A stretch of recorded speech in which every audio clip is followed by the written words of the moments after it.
Putin Ukraine के अलग अलग शहरों को दहला रहा है। कभी मिसाइलों की मार, कभी ड्रोन हमलों की बौछार। कीव से खार्किव तक, ओडेसा से डेनिप्रो तक यूक्रेन की जमीन बारूद की गंध से भरती जा रही है।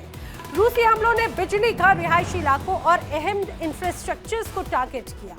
अंधेरे में डूबते शहर, ठंड में ठिठुरते लोग, यूक्रेन की मुसीबतें दिन ब दिन बढ़ती जा रही हैं। अब ज़ेलेंस्की दुनिया से मदद की गुहार लगा रहे हैं, लेकिन बड़ा सवाल ये कि आखिर कब थमेगी ये तबाही और कब मिलेगा यूक्रेन को जंग से सुकून।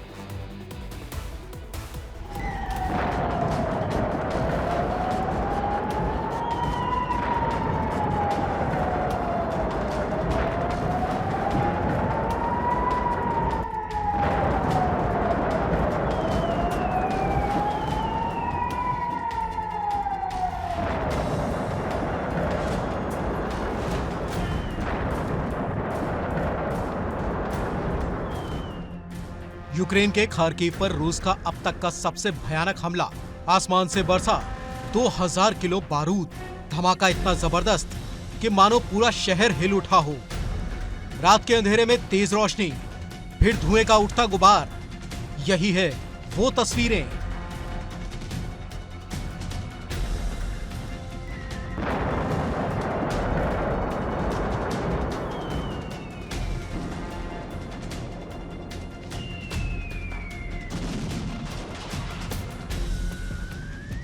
जो इस युद्ध की नई दहशत बयां कर रही है।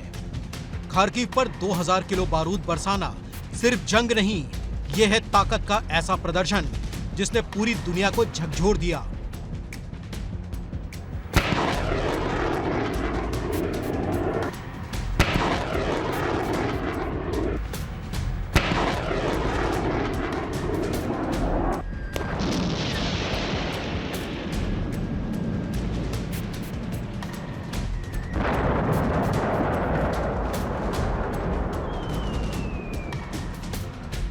फरवरी 2022 में रूस के हमले से शुरू हुई ये जंग अब एक लंबी लड़ाई में बदल चुकी है।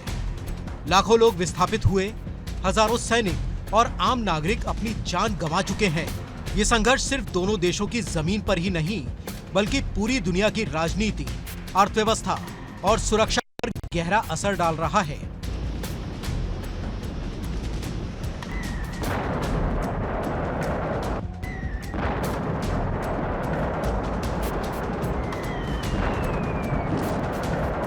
बमबारी, मिसाइल हमले और जमीनी लड़ाई के बीच हर रोज नई कहानियां सामने आती हैं।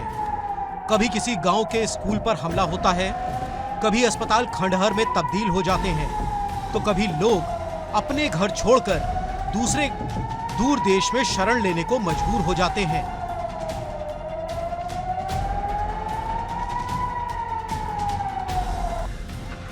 कैमरे की नजर से देखें तो ये युद्ध सिर्फ टैंक और मिसाइलों की लड़ाई नहीं है, बल्कि इंसानियत के लिए सबसे बड़ी त्रासदी बन चुका है।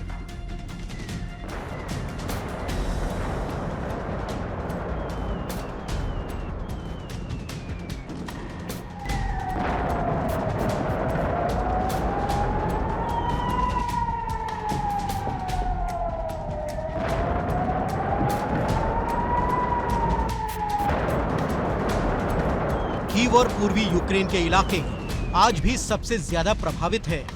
हर दिन तोपों और ड्रोन हमलों की आवाज से जिंदगी थम जाती है।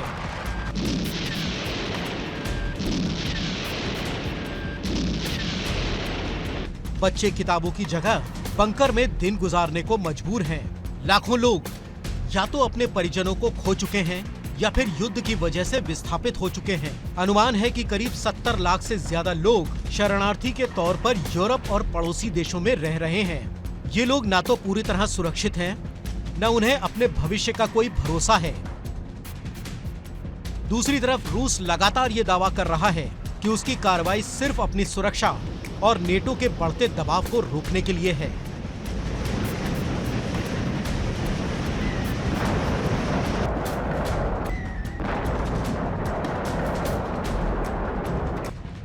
लेकिन अंतर्राष्ट्रीय स्तर पर उसके तर्कों को ज्यादा समर्थन नहीं मिल रहा है। पश्चिमी देशों ने रूस पर कड़े आर्थिक प्रतिबंध लगाए हैं और यूक्रेन को हथियार, आर्थिक सहायता और डिप्लोमेटिक समर्थन दे रहे हैं। अमेरिका और यूरोपियन यूनियन ने अब तक सैकड़ों अरब डॉलर की मदद भेजी है।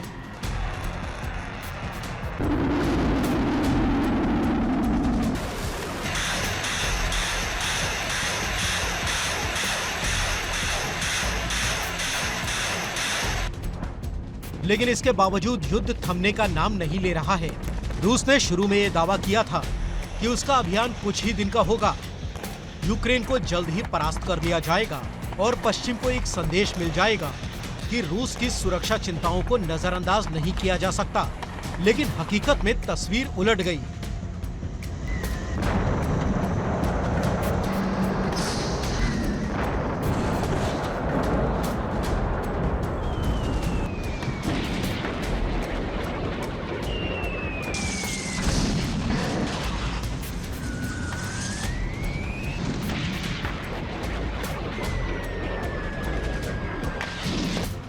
यूक्रेन ने अपने नागरिकों और सेना के दम पर कड़ा प्रतिरोध किया। राजधानी कीव को कब्जे में लेने की रूसी कोशिशें नाकाम रहीं। धीरे धीरे ये संघर्ष लंबी लड़ाई में बदल गया, जिसमें अब तक कोई भी पक्ष निर्णायक जीत हासिल नहीं कर सका।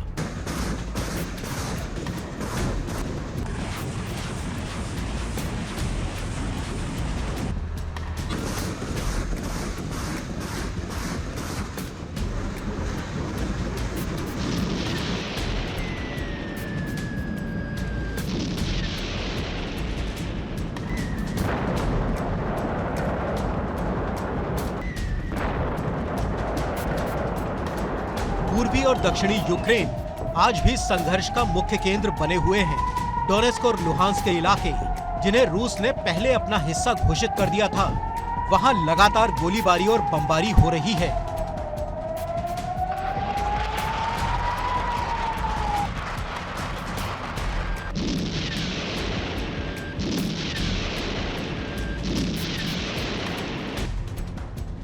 रूस इन इलाकों में अपनी पकड़ मजबूत करने की कोशिश कर रहा है।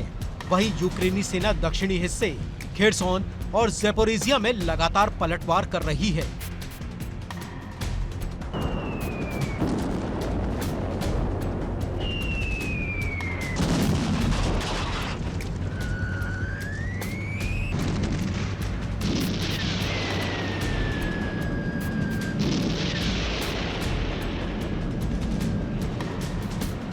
कई जगहों पर यूक्रेन ने रूसी ठिकानों को निशाना बनाया है, लेकिन रूस की सैन्य ताकत और हथियारों के भंडार की तुलना में यूक्रेन को भारी समर्थन पश्चिम से लेना पड़ रहा है। युद्ध का सबसे भयावह पहलू आम नागरिकों पर इसका असर है। लाखों लोग अपना घर बार छोड़ने को मजबूर हुए हैं। यूरोप के देशों में शरणार्थियों की संख्या कई मिलियन तक पहुंच चुकी है। पोलैंड, जर्मनी और अन्य यूरोपीय देशों ने बड़ी संख्या में यूक्रेनी शरणार्थियों को शरण दी है, लेकिन इतनी बड़ी संख्या में विस्थापन ने वहां की सामाजिक और आर्थिक संरचना पर भी असर डाला है। यूक्रेन के भीतर भी कई शहर खंडहर में बदल चुके हैं। अस्पतालों, स्कूलों और घरों को निशाना बनाए जाने के बाद नागरिकों का जीवन मुश्किल हो गया है।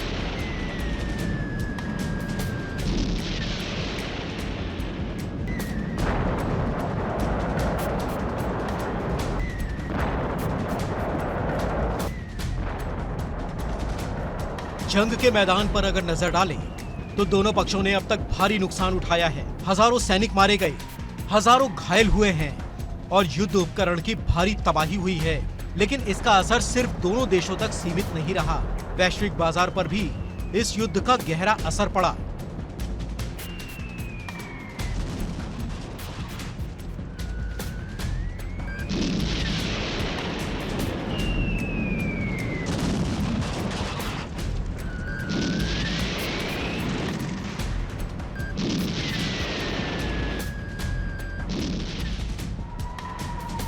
रूस दुनिया का सबसे बड़ा ऊर्जा आपूर्तिकर्ता है।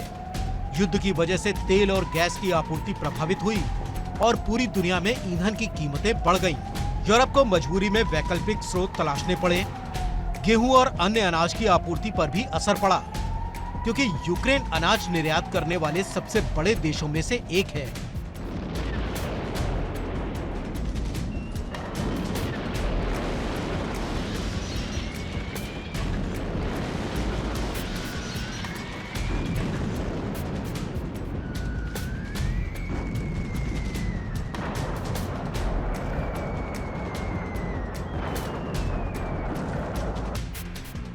मानवीय दृष्टिकोण से देखें तो ये युद्ध भी 20वीं सदी के युद्धों की तरह ही खौफनाक मानवीय संकट लेकर आया है।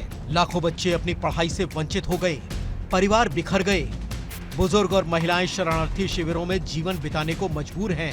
राहत संगठन लगातार दवाइयां और भोजन पहुंचाने की कोशिश कर रहे हैं, लेकिन युद्ध के हालात में ये काम बेहद मुश्किल साबित हो रहा है।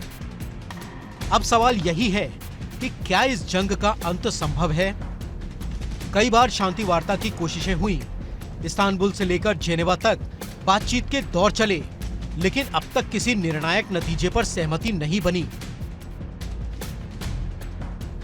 रूस चाहता है कि कब्जाए गए इलाके उसी के पास रहें और यूक्रेन चाहे तो बचे हुए हिस्सों पर शासन करे।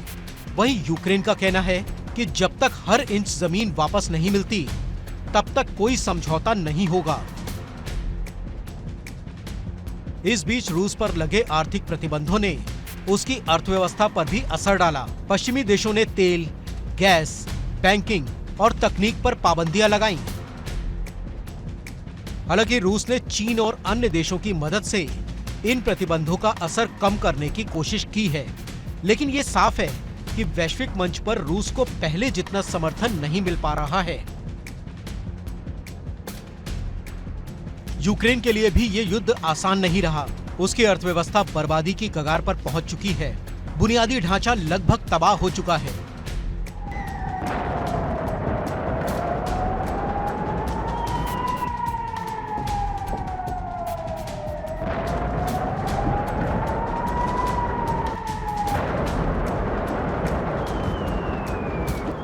लेकिन राष्ट्रपति ज़ेलेंस्की लगातार कहते आ रहे हैं कि ये जंग उनकी आजादी और पहचान की जंग है। पश्चिम से उन्हें राजनीतिक और नैतिक समर्थन भी मिलता रहा है।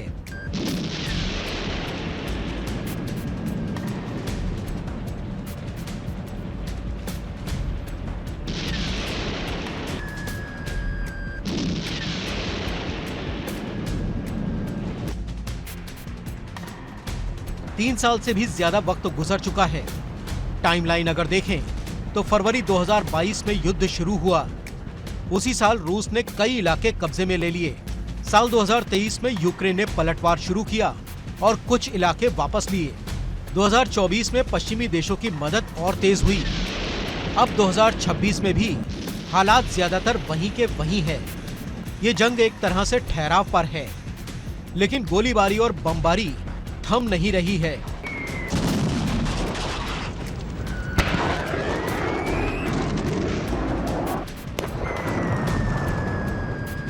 दुनिया भर की नजर अब इस बात पर टिकी है कि क्या कोई ऐसा रास्ता निकलेगा जिससे शांति बहाल हो सके। क्या संयुक्त राष्ट्र जैसे संस्थान इस संघर्ष को खत्म करने में कोई ठोस भूमिका निभा पाएंगे, या फिर ये जंग आने वाले कई सालों तक ऐसे ही चलती रहेगी।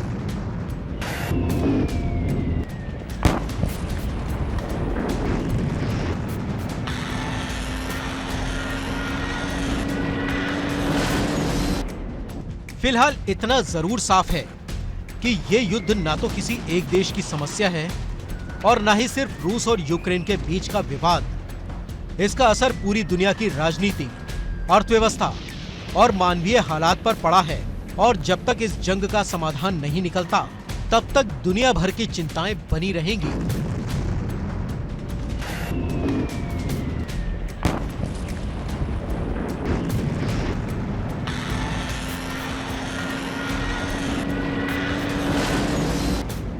Bureau report, India daily.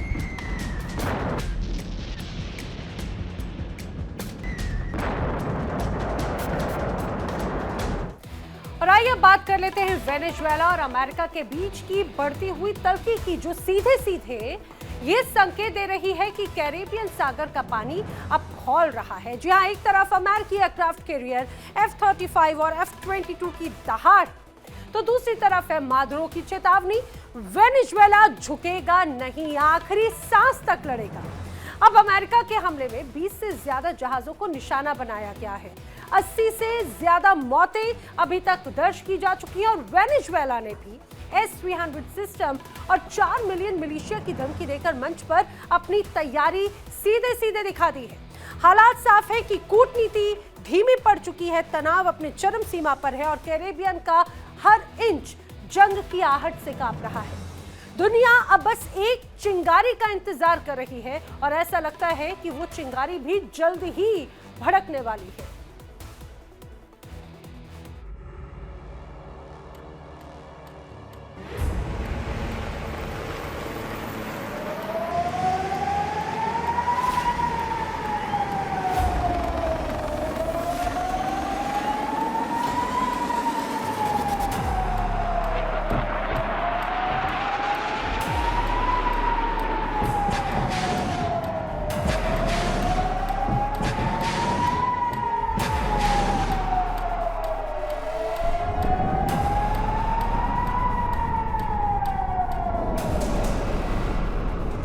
दिसंबर 2025 दुनिया एक ऐसे भूचाल की ओर बढ़ रही है जो सिर्फ दो देशों के बीच नहीं बल्कि पूरे पश्चिमी गोलार्ध की राजनीति को हिला सकती है।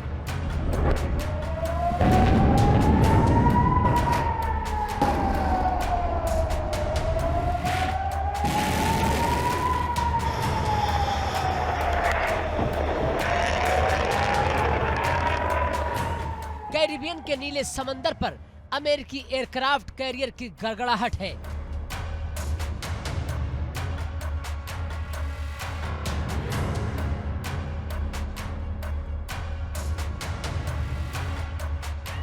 प्यूर्टो रिको के आसमान में F-35 दहाड़ रहा है।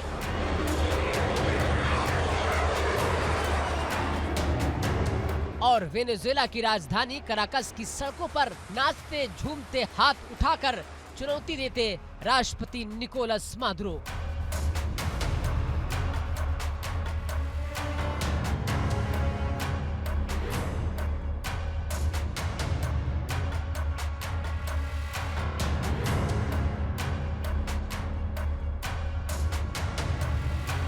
एक तरफ अमेरिका के राष्ट्रपति डोनाल्ड ट्रंप जो हर दिन नए आदेश पर दस्तखत कर रहे हैं और तलवार अब मादुरो की गर्दन पर लटकी बताई जा रही है।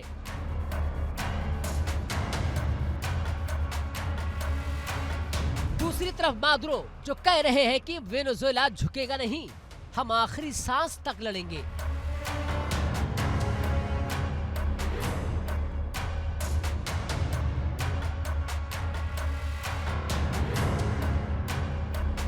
अमेरिका और वेनेजुएला दोनों तरफ बढ़ता तनाव और दुनिया सांस रोककर इंतजार कर रही है।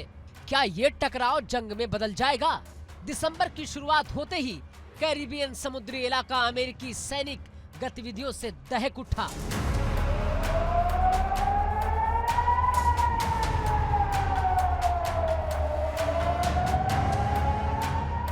एक एयरक्राफ्ट कैरियर, युद्धपोतों का विशाल बेड़ा, 1500 से ज्यादा अमेरिकी सैनिक और आसमान में उड़ान भरते F-35 और B-1B बॉम्बर, इतना सब कुछ यूं ही नहीं आ गया।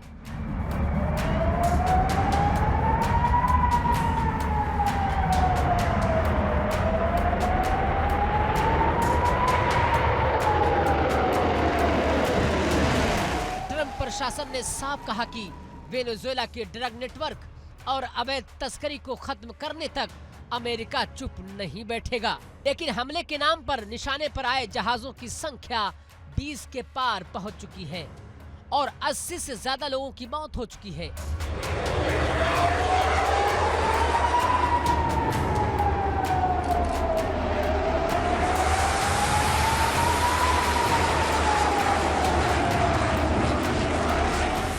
ये कोई साधारण ऑपरेशन नहीं, ये सैन्य दबदबा दिखाने वाली एक विशाल रणनीति है।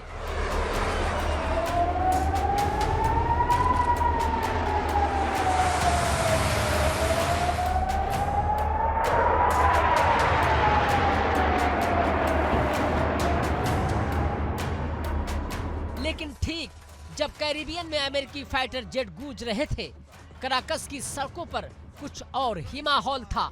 तेज म्यूजिक, झंडों की तेज लहर, हजारों समर्थकों का समुद्र और बीच मंच पर वेनेजुएला के राष्ट्रपति निकोलस मादुरो नाचते हुए, हाथ हवा में लहराते हुए, गानों की ताल पर झूमते हुए।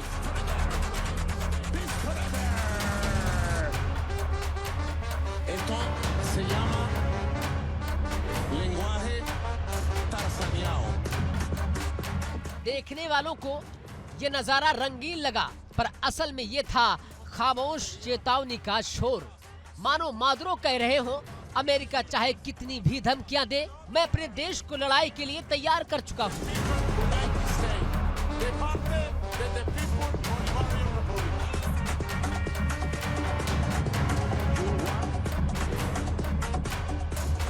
¡Que viva la alegría! ¡Que viva la Navidad! ¡Que viva Venezuela!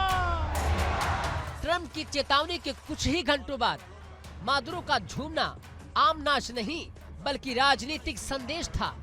डर नहीं, दृढ़ता दिखनी चाहिए। Lenguaje tarzaniano.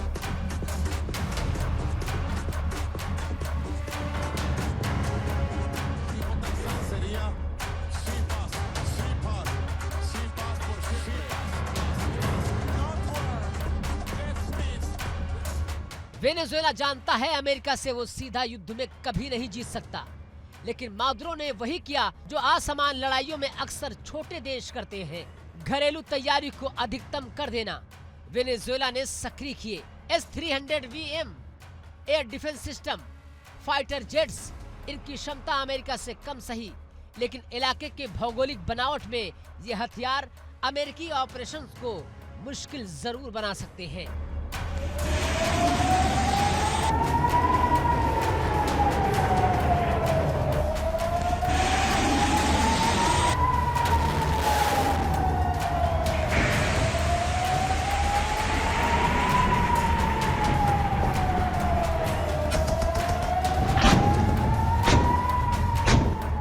इसके बाद मादुरो ने 5600 नए सैनिकों को शपथ दिलाई और सबसे बड़ा धमाका 4 मिलियन यानी कि 40 लाख मिलिशिया को सक्रिय करने की चेतावनी दे डाली।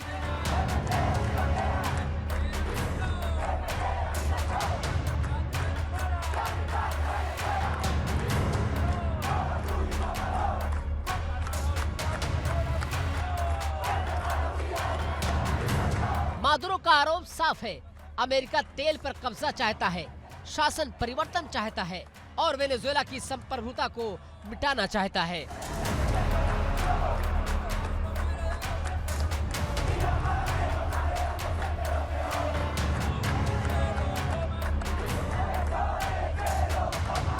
वेनेजुएला की सैन्य ताकत अमेरिका की तुलना में बेहद कम है, लेकिन स्थानीय विद्रोह, गुरिल्ला संघर्ष और अंदरूनी फूट ये वो चीजें हैं जो किसी भी महाशक्ति के लिए सबसे बड़ा सिरदर्द बन जाती है।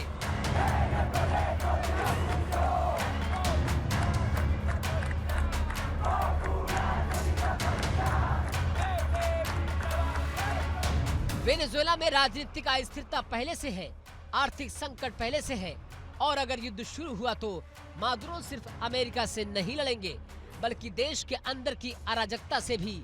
और यही वजह है कि ये टकराव सिर्फ दो सरकारों के बीच झगड़ा नहीं बल्कि एक पूरे महाद्वीप की सुरक्षा की परीक्षा है।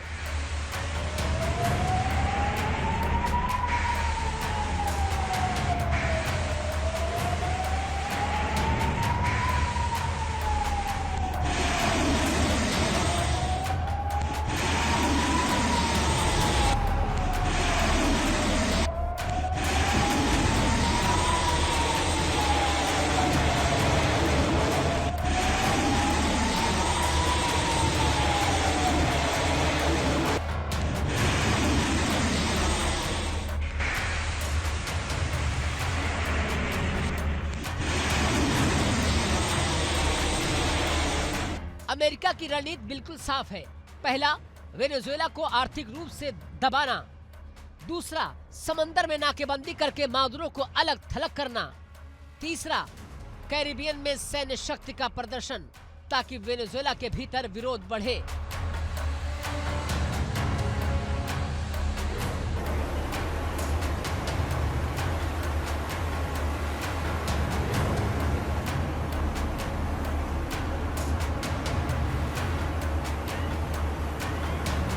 राजनीतिक दबाव कर राष्ट्रपति मादुरो को कमजोर करना। इस रणनीति के बीच ट्रंप की एक ही लाइन पूरी दुनिया में गूंज रही है, हम अमेरिका के खिलाफ किसी भी खतरे को मिटा देंगे, चाहे वो वहां से उठे। अमेरिकी सेना का दावा है उनके हमले ड्रग कार्टेल पर है, ना कि वेनेजुएला की सेना पर। लेकिन वास्तविकता यही है कि अमेरिका की कार्रवाई मादुरो के तंत्र को चारों तरफ से घेर रखी है।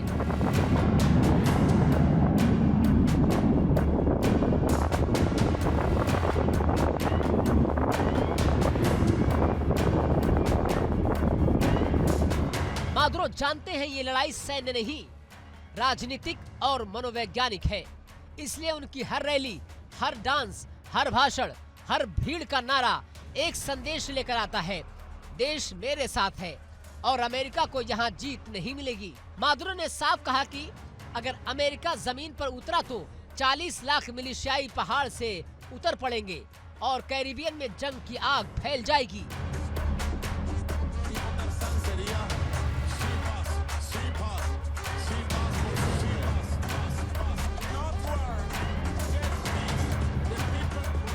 उनके समर्थक चिल्ला रहे हैं, कैरिबियन का भूगोल बहुत जटिल है, छोटे छोटे द्वीप, तेज हवाएं, सक्रिय समुद्री धाराएं और असंख्य व्यापारिक जहाजों का ट्रैफिक।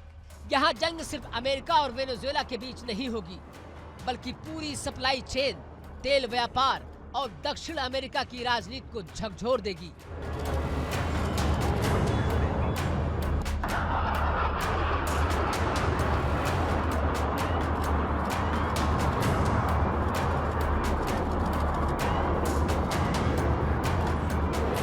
अगर एक मिसाइल भटक गई, एक जहाज डूब गया या एक पायलट ने गलत मोड़ लिया तो टकराव मिनटों में पूरे क्षेत्र को युद्ध में बदल देगा।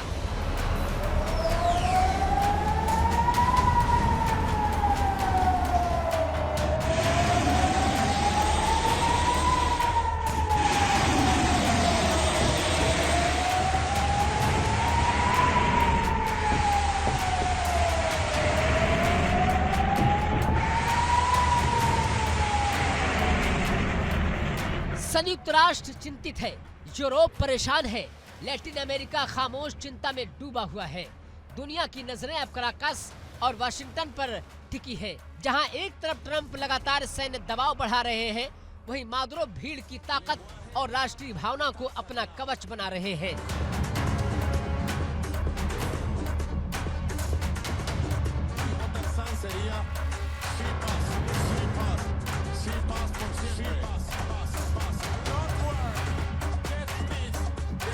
कुछ देश बातचीत की अपील कर रहे हैं, लेकिन हालात ऐसे हैं जहां एक चिंगारी पूरे महाद्वीप को आग में बदल सकती है। और सबसे बड़ा सवाल, क्या दिसंबर 2025 अमेरिका और वेनेजुएला की जंग का महीना बनेगा?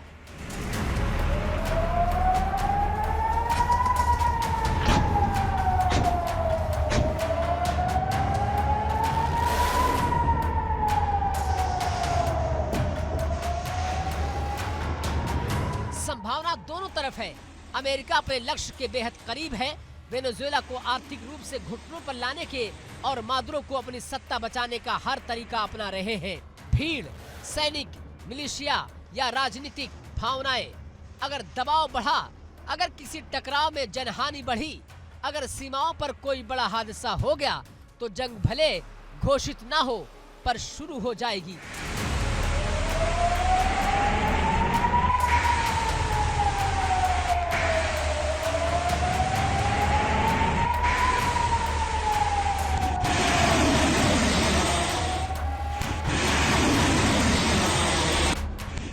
की संभावना है, लेकिन हथियारों की आवाज हर बीतते दिन उन्हें दबा रही है।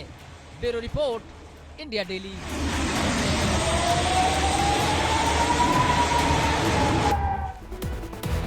अब वेनेजुएला पर अमेरिका का दबाव खतरनाक मोड़ पर पहुंच चुका है और ये तनाव और ये दबाव लगातार बढ़ रहा है। आर्थिक प्रतिबंध, सैन्य चेतावनियां और कूटनीतिक घेराबंदी, हर कदम वेनेजुएला के ये कहा जाए कि इस डर को दर्शाती है और उसे भीतर से दहला रही है। राजधानी कराकस में बेचैनी है, सेना अलर्ट मोड पे है। सत्ता के गलियारों में एक ही सवाल है, क्या अमेरिका कभी भी हमला कर सकता है? अमेरिका लोकतंत्र और मानवाधिकारों का हवाला दे रहा है तो वेनेजुएला इसे सीधी दखल अंदाजी बता रहा है। अब लैटिन अमेरिका में तनाव चरम पर है और दुनिया की नजर इसी बात पर टिकी है, क्या कूटनीति जीतेगी या फिर जंग का बजेगा बिगुल।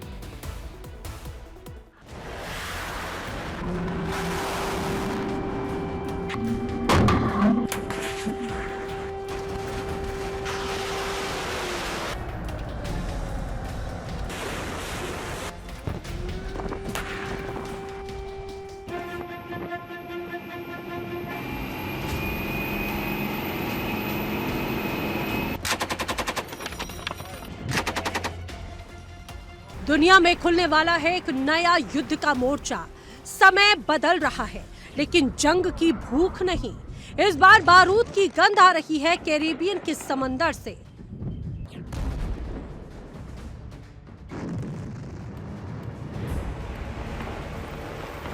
जहां एक तरफ है सुपर पावर अमेरिका और दूसरी तरफ वो देश जिसका तानाशाह दुनिया को चुनौती दे रहा है, निकोलस मादुरो।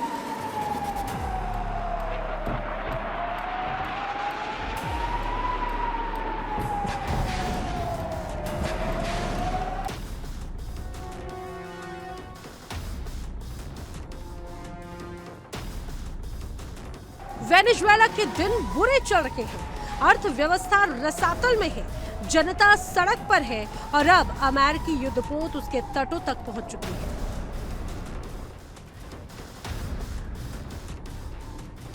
कभी हवा में डरा रहा है अमेरिका तो कभी समंदर में हुंकार भर रहा है।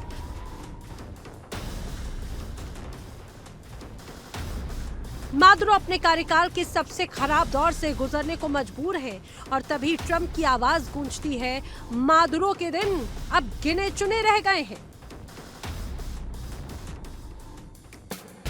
ये बयान ऐसे वक्त में आया जब अमेरिका कैरिबियन क्षेत्र में पिछले 35 सालों का सबसे बड़ा सैन्य अपग्रेडेशन कर रहा है।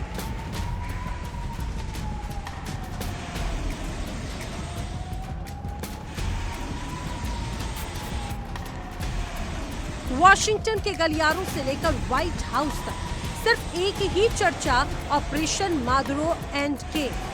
डोनाल्ड ट्रंप ने साफ कहा है कि वेनेजुएला ने अमेरिका के साथ किया है धोखा।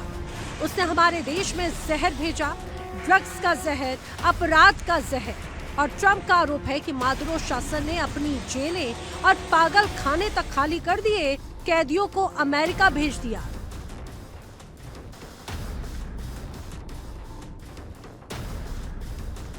ये सिर्फ आरोप नहीं, ट्रंप प्रशासन के लिए राष्ट्रीय सुरक्षा का मुद्दा बन चुका है।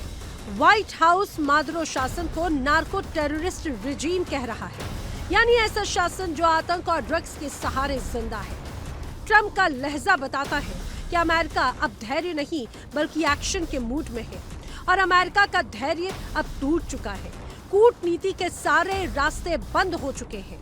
बात सिर्फ एक ही रिजीम चेंज की, यानी वेनेजुएला को आजाद कराना ही अब अमेरिका का मिशन है।